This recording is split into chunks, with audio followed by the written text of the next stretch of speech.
Hi everybody, Mark Michaels here. We are at the NCHA Brokespur World Finals with another world champion that just recently crowned in the 2000 limit rider class, Miss Dawn Baxtrom. Congratulations. Thank you so much. How does that feel, the world champion behind your name? Oh, it feels really good. Yeah? Yes. It's been a long haul, and the 2000 class, it's not an easy class to go haul in. I mean, there's so many variables to it. I think I heard you did 88 shows this year. Yes. How many of them you think were before midnight? Oh gosh. It's a class that kind of tends to go late at night sometimes. It's a late show. Yeah, but it's good. How does that? I mean, how hard is it to plan for going and showing at a weekend, not knowing how big everything is before you, and not knowing if you're going to be showing at 4 in the afternoon or 3 in the morning? Yeah, you just have to be ready and be watching and get a feel for the timing, and also spend your time wisely.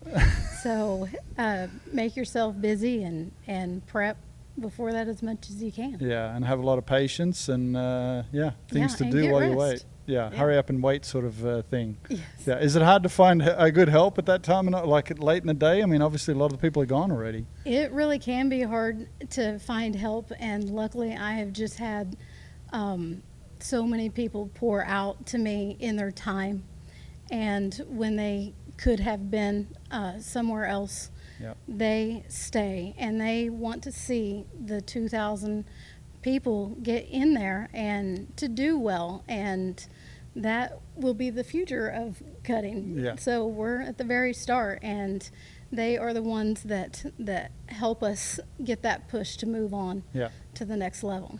Well, and it truly is, like, I mean, it's a beginner class. It's often an introductory class where we do see some of the new faces that come into the sport. And I mean, you're not a new face to the sport. You've been around it for quite a while. Your husband Ashley, a trainer, and you've been behind the camera. You've been a videographer at shows. You've been a photographer at shows. You've done a little bit of everything behind the scenes, support-wise, loper, cheerleader for the customers. And now you're in the spotlight. You've kind of got a mounted shooting background that, I mean, that's kind of cool. Like, there's not many other cutters that we know that are doing that. I mean, I've seen some videos and some photos, and it's just a cool thing. What made you decide to go ahead and chase a world title? Well, our son Jagger, he is grown and married, and we give him the opportunity to cut all growing up. Yeah. And since he grew up, at the first of the year, my husband was like, "Do you want to show?" And I said yes. So I just started casually showing. Yeah. And just every now and then showed at mainly Carthage, Missouri, and it went well. And then long about July, I went with a friend of mine to Sedalia, Colorado, and we just took off together. Nice. And went out there, and it went really good. Yeah. And my husband called, and he said, "Hey, I've been looking online," and he said, "I think we might be able to haul." Really? And so he said, "I think that you should look things up and either go north to Wyoming or south to Utah, but don't come home." And from there on, I was on the road every single weekend. That was your green light moment. Until then, that was the green light. Yeah, that's awesome. I mean, so you started out just kind of going and having fun, and like I said, go to Colorado. That's not a bad place to go in the summer and go show, and then you're doing well, and now all of a sudden you start getting that world title on your mind. Did that change anything as far as like how you prepared or how you planned to go show once you decided to chase that title?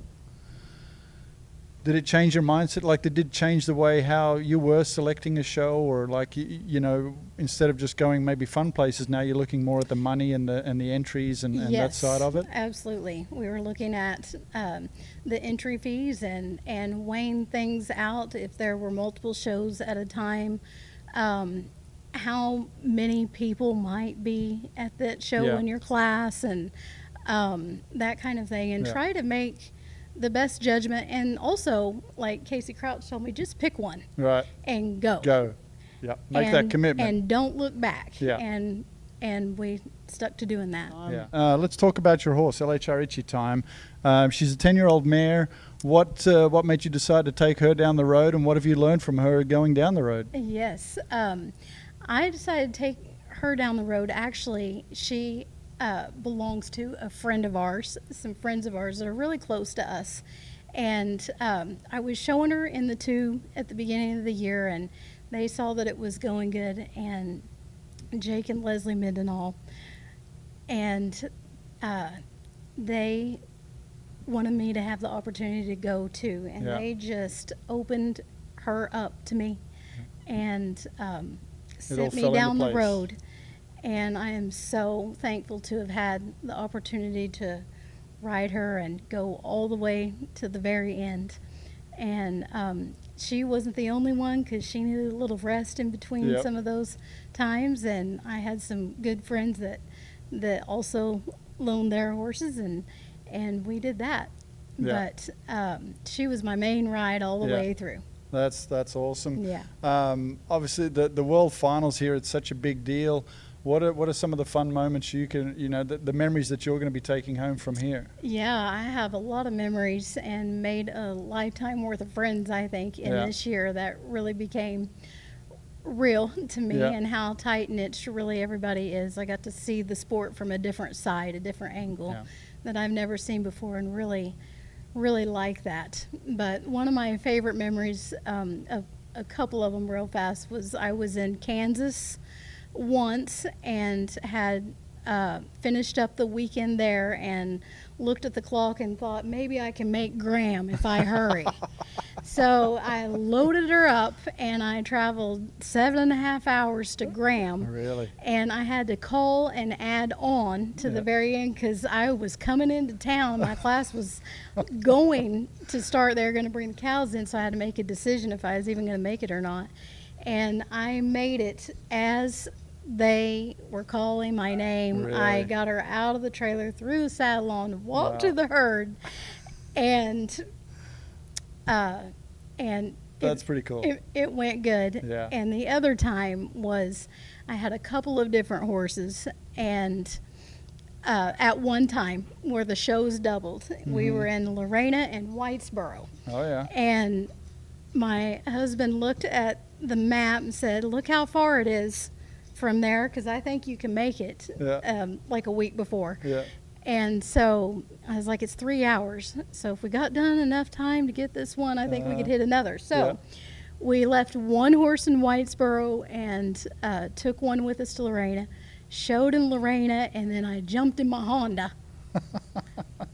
and drove the car to show you. in the middle of the night, 2 o'clock in the morning in Whitesboro for 3 nights in a row, Really? and drive back and do it again. Now that's some of the crazy stuff that the non-pros are doing. We don't usually hear those kinds of stories from the 2,000 limit rider class. Yes, it's quite fun. My husband's been in full support. If it's possible, have the full experience Yeah. and do it to the very fullest as we know Yeah. how to do it. Yeah, So- that's amazing. Well, from everything you've learned, this year and what's gone into this World Championship, what kind of advice would you give somebody that is, potentially thinking about hauling in the 2,000 limit rider? It's not an easy class to go haul in because of the time and not knowing what time of day that class is going to go. What are your thoughts on that? Yeah, I think if you're thinking about it and you can look things over, and this is a time of your life that you can do this, because it's a big time commitment and all that, but absolutely the best experience that a person can have, going up and down the road, learning all you can from all these different people.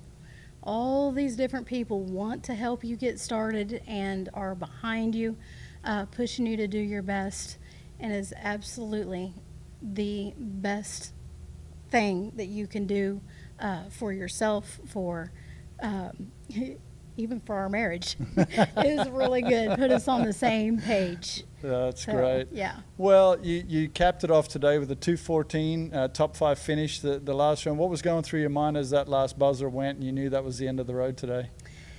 That we have done it. Yeah. This has sealed this season, and Yeah. I'm just so thankful to have had this time. Yeah. Yeah. Well, Dawn, we're proud of you. It's been fun watching you, and I've seen you at some of the shows and watched you compete. And it's just amazing to see somebody like yourself come down and put that commitment first and give it their all and then accomplish your goal. And I think it's amazing. Congratulations to you. Thank you. And congratulations on being the 2025 NCHA Broke World Finals champ, or you're a champion of the world in the 2,000 limit rider class. Congratulations. Thank you so much. All right. Thank you. Enjoy next year. All right. I will.